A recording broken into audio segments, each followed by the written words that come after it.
Hi எல்லாருக்கும் வணக்கம். இந்த வீடியோல நம்ம தென்னாலிராமன் கதைகளை பார்க்க போறோம். அதுக்கு முன்னாடி எங்களுடைய யூடியூப் சேனலை மறக்காம சப்ஸ்கிரைப் பண்ணுங்க. வாங்க இப்போ வீடியோக்குள்ள போகலாம்.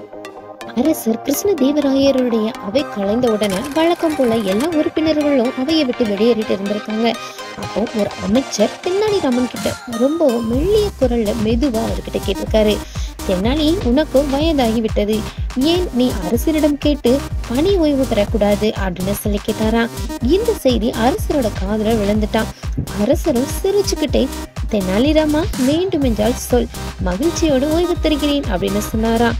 அதுக்கு தென்னாலிராமனும், அது இருக்கட்டும் அரசி, ஆனால் ஒரு நிபந்தனை, எனக்கு பதிலாக வரப்போகிறவரை நான் தான் சோதிச்சு பார்த்து தேர்வு செய்வேன் அப்படின்னு சொன்னாராம். அரசரும் அதற்கென்ன, அப்படியே செய்யலாம் அப்படின்னு சொல்லியிருக்காரு. உடனே தென்னாலிராமன் சொல்லியிருக்காரு, அப்படின்னா சரி, உங்க மோதிரத்தை என்கிட்ட கொடுங்க அப்படின்னு கேட்டிருக்காரு. அரசரும் கொஞ்சம் கூட யோசிக்காம உடனே தன்னுடைய கைகள்ல இருந்த மோதிரத்தை கழட்ட போயிருக்காரு. அதுக்குள்ள முந்திக்கிட்டு இன்னொரு அமைச்சர் தன்னுடைய மோதிரத்தை கழட்டி தென்னாலிராமன் கிட்ட கொடுத்துட்டாராம்.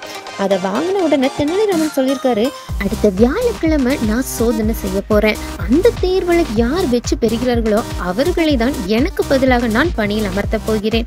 அதுக்கப்புறமா நான் ஓய்வு எடுத்துக்கிறேன் அப்படின்னு சொன்னாராம். வியாழக்கிழமையும் வந்திருக்கு. தென்னாலிராமன் என்ன செஞ்சிருக்காரு அப்படின்னா, அந்த மோதிரத்தை ஒரு சிறிய மர டப்பாவில போட்டு மூடி வச்சிருந்திருக்காரு. அந்த டப்பாவை அரண்மனையில இருந்த ஒரு ஆழமான பெரிய தொட்டிக்குள்ள போட்டுட்டாராம். அந்த தொட்டியில தான் யானை வந்து தண்ணீர் குடிக்குமா, அந்த அளவுக்கு அது பெரிய தொட்டியா.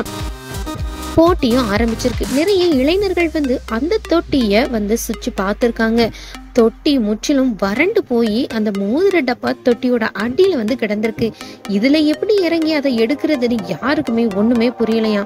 என்னென்னலாமோ செஞ்சு பார்த்தாங்களா, நிறைய உபகரணங்கள் எல்லாம் கொண்டு வந்து சோதிச்சுலாம் பார்த்திருக்காங்க. ஆனா யாராலையுமே அந்த மோதிர டப்பாவை வெளியே எடுக்க முடியலையா. இதை பார்த்துட்டு இருந்த மற்ற அமைச்சர்கள் தென்னாலிராமன் மீது பல்வேறு குற்றங்களை சொல்லியிருக்காங்க. அது எப்படி, இந்த டப்பாவை தென்னாலிராமனே அடியில போட்டுட்டு அவனே அதுல இருக்கக்கூடிய மோதிரத்தை அபகரித்துக் கொள்வதற்காக போட்ட தந்திரமா இருக்கும் அப்படின்னு சொன்னாங்களாம். அப்படி இல்லைன்னா தென்னாலிராமனை வந்து இந்த மோதிர டப்பாவை எடுத்து காட்ட சொல்லுங்களேன் பார்ப்போம் அப்படின்னு சொல்லி அவருடைய காதுல விழும்படியாக பேசியிருக்காங்க. தென்னாலிராமனை பார்த்த அரசரும், தெனாலி, நீயே இந்த மோதிர டப்பாவை வெளியே எடுத்து காட்டு அப்படின்னு சொல்லியிருக்காங்க. அதாவது அந்த யானை தண்ணி குடிக்கக்கூடிய அந்த தொட்டியில தான் ஹோலி பண்டிகையின் போது ஒவ்வொரு வருடமும் நீர் நிரப்புவாங்களாம். அந்த தொட்டி எப்படிப்பட்ட தொட்டினா, தண்ணீர் நிரப்புறதுக்கு ஒரு குழாயும் அதை வடிகட்டுறதுக்கு ஒரு குழாயுமா இருக்குமா அந்த தொட்டியில. தெனாலிராமன் நேரா அரண்மனைக்கு போயிருக்காரு. நீர் நிரப்புற குழாயை திறந்து அந்த தொட்டி முழுவதும் தண்ணீரை நிரப்பியிருக்காரு. தொட்டியில நீர் நிரம்ப அடியில கிடந்த அந்த சிறிய மரடப்பா நீரில மிதந்து மேல வந்திருக்கு. அதை எடுத்து திறந்து மோதிரத்தை எடுத்து அரசரோட கைகள்ல ஒப்படைச்சிட்டாராம். அரசரும் அந்த மோதிரத்தை அமைச்சர்கிட்டயே ஒப்படைச்சிட்டாராம். அதுக்கப்புறமா அரசருக்கு என்ன சொல்லியிருக்காரு அப்படின்னா, மோதிரத்தை எடுத்து தருபவர்களுக்கு தான் உன்னுடைய பதவி அப்படின்னு நீ சொன்ன. ஆனா இப்போ அந்த மோதிரத்தை நீயே எடுத்து தந்ததுனால உன்னுடைய பதவியை வேற யாருக்கும் கொடுக்க போறது இல்லை. அந்த பணியை நீயே தொடர்ந்து செய்ய போற. இனிமேல் உனக்கு ஓய்வு தருவது பற்றி நான் ஒருபோதும் எண்ணி கூட பார்க்க மாட்டேன் அப்படின்னு சொல்லிட்டாராம்.